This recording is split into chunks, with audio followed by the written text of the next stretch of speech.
2, 1. Assalamualaikum warahmatullahi wabarakatuh. Perkenalkan, kami dari Angkatan 5, kelompok 2.2 akan membahas mengenai isu WFH untuk ASN. Sebelumnya, perkenalkan anggota kelompok kami terdiri dari saya, Nur Utari Suwandini, penempatan Dinas Perindustrian dan Perdagangan Provinsi Jawa Barat, jabatan sebagai analis perdagangan. Selanjutnya, izin perkenalan, nama saya Sabar, penempatan di Inspektorat Daerah Provinsi Jawa Barat, jabatan sebagai ahli pertama auditor. Selanjutnya, perkenalkan saya Talita Audelia Kartika, penempatan di Biro Hukum dan HAM, Sekretariat Daerah Provinsi Jawa Barat. Perkenalkan, nama saya Restu Destian Syahputra, saya arsiparis di DP3KB Provinsi Jawa Barat.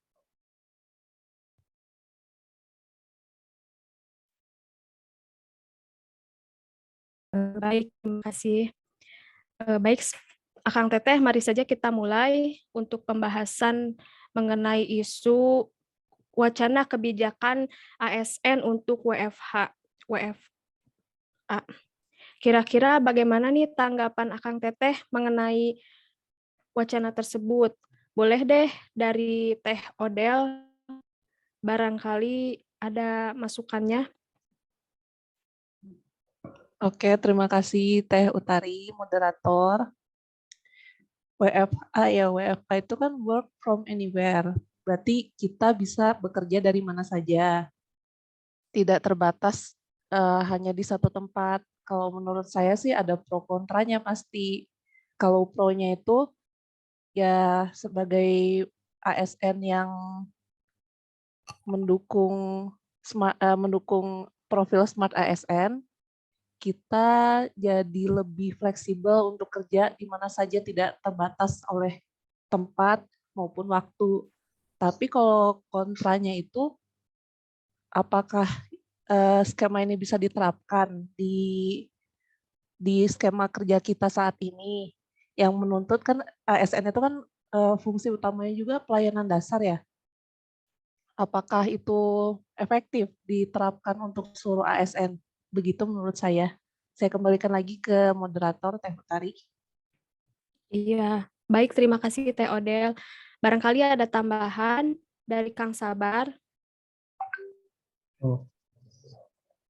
Izin menanggapi dari Teh Odel, mungkin yang ini kali ya, apakah semua ASN harus WFA? Kalau menurut saya, hanya lini-lini tertentu yang memang memungkinkan untuk WFA, untuk pelayanan-pelayanan seperti perizinan, kependudukan, itu mungkin menurut saya belum bisa WFA ya, karena memang harus bertemu langsung dengan masyarakat. Nah, selain itu ngomongin WFA juga sebenarnya mah, kalau kita baca dari literatur, ini sebenarnya udah ada sejak tahun 2010. Udah dikaji sejak tahun 2010. Cuma kenapa ini menjadi saat ini booming itu dilatar belakangi mungkin dari pandemi yang tahun 2019 ya. Akhirnya menyadarkan kita bahwa kita itu bisa bekerja dari mana aja tanpa mengurangi kinerja kita sendiri gitu maksudnya. Namun cuma WFA ini juga perlu, ini sebenarnya juga menyasar yang namanya work balance life, di mana kita tetap bisa bekerja, memberikan kontribusi yang tinggi, namun kita bisa melakukannya di mana saja gitu. Itu sih pendapat saya. Gimana menurut pendapat yang lain? Ya, bagus sekali ya. Coba kita pengen dengar juga dari Kang Restu. Bagaimana Kang? Dikaitkan dengan Smart ASN tentunya. Persepsi dari Pak Sabar ya, karena memang ada pro kontra setiap ada pembaruan di sistem, utamanya di sistem pemerintahan ya. Jadi untuk pemerintahan yang memiliki basic dasarnya untuk pelayanan bagi masyarakat, memang ada pihak-pihak yang bisa untuk menjadi bekerja di mana saja gitu, seperti programmer gitu kan, lalu bagian arsiparis gitu kan. Tapi untuk layanannya langsung, untuk seperti di puskesmas, itu akan sulit sepertinya. Jadi menurut saya memang harus dikaji ulang mana yang bisa diberikan untuk WFH tersebut dan mana yang tidak bisa. Gitu menurut saya.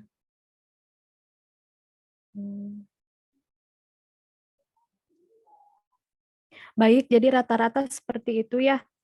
Pro-nya adalah dengan bisa mewujudkan Smart ASN itu sendiri, bisa bekerja di mana saja, dengan waktu yang istilahnya bisa kita sendiri yang mengatur gitu kan ya waktunya. Namun kembali lagi, pada intinya adalah tidak semua ASN itu WFA gitu kan ya, pada intinya. Mungkin barangkali ada yang mau menambahkan? Izin menambahkan, tapi dengan adanya WFA ini juga secara tidak langsung akan mengoptimalisasikan SPBE yang dimana yang sekarang ini memang lagi digaungkan oleh pemerintah pusat. Dimana kan kalau kita bekerja di mana aja tentunya kita akan menggunakan tanda tangan elektronik. Dalam arti memang optimalisasi SPBE itu meningkat gitu. Selain itu selain kita tidak terikat oleh tempat dan waktu, di sisi lain kita juga tetap memberikan output dan outcome gitu menurut saya. Terima kasih. Ya, terima kasih Kang. Barangkali ada lagi Izin teh ditinjau dari menanggapi ya, yang Kang Sabar tadi. Nah, ya kalau silakan. untuk WFA sendiri kan itu kita skemanya kerja dari mana saja. Jadi nggak harus ada di kantor, nggak harus ada di unit kerja masing-masing. Nah, untuk pengawasannya itu seperti apa ya? Karena kan lebih luas lagi ya skupnya, tidak hanya di satu tempat gitu. Baik Itu saja, nih, terima kasih. pertanyaan bagus dari Teh Odel. Kira-kira bagaimana nih Kang Sabar yang istilahnya menguasai gitu materinya? Kalau saya Dari Kang Restu menekankan, barangkali? oke. Kalau saya menekankan WFA ya karena memang sesuai definisi. Saya lebih menekankan ke beban kerja sih sebenarnya mah. Yang penting mah dia menghasilkan output gitu atau outcome. Ya terserah mau di mana aja gitu. Intinya mah beban kerjanya terpenuhi gitu aja. Kalau menurut saya. Itu sebagai bentuk salah satu pengawasannya. Ya apa dalam bentuk hasilnya ya dalam bentuk laporan kerja bisa jadi kan bisa jadi ya laporan yang harus memang disubmit ke atasan secara berkala tuh dengan waktu yang telah ditentukan oleh atasan kita gitu. Itu sih Izin menurut saya. menambahkan mungkin sedikit ya. Barangkali kalau dengan adanya WFA ini sebetulnya harus benar-benar didukung oleh kayak kualitas internet yang memadai gitu, yang terbaik gitu ya. Karena kan kita bekerja kalau tanpa adanya internet kan bisa jadi pekerjaan yang seharusnya lebih efektif dan efisien bisa jadi lebih ini gitu, jadi lebih lama gitu kan ya. Baik, barangkali dari Kang Restu ada yang mau ditambahkan? Itu sih. Jadi memang poin utama untuk tahun sekarang mungkin harus dikaji ulang ya. Harus dikaji ulang. Pertama kita harus mengkaji ulang. Tapi untuk tahun sekarang mungkin sampai 5 tahun ke depan saya rasa masih belum optimal ya. Karena memang kualitas provider jaringan kita juga belum baik gitu. Belum seperti luar negeri. 5G pun kita baru masuk kan. Jadi memang sepertinya tahun-tahun sekarang WFH ini belum bisa untuk kita laksanakan sih. Baik. Kalau menurut saya sih mungkin belum bisa berjalan dalam artian prosesnya harus dilakukan secara bertahap ya. Mungkin 10% ke 30%. Yang pada akhirnya mungkin kita bisa mencapai titik optimum dalam WFA gitu. Yang Lebih ke pasti nggak berjenjang semuanya ya. juga ya. Mm-mm. Iya. Jadi nggak bisa sekaligus 100%, tetap dalam proses bertahap gitu. Ya. Baik, menarik sekali nih pembahasannya. Tapi sepertinya waktu juga ya yang tidak mengizinkan kita untuk berlama-lama. Tapi benang merahnya kita sudah dapat gitu intinya bahwa WFH itu perlu pengkajian yang lebih gitu ya. Karena kan tidak semua bisa untuk WFA. Tapi tidak menutup kemungkinan juga di masa depan bisa jadi ASN yang ada di belakang layar itu WFA gitu ya. Seperti itu paling. Iya.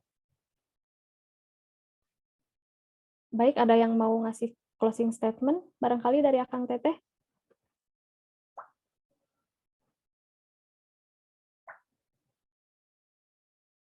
Tidak ada? Dari Kang Sawer mungkin biasanya punya pantun gitu. Bukan orang Bandung, jadi nggak bisa pantun. Ya sudah, baik kita Masih, cukupkan saja diskusi kita kali ini ya. Terima ya kasih. baik. Terima Terima kasih. kasih semuanya.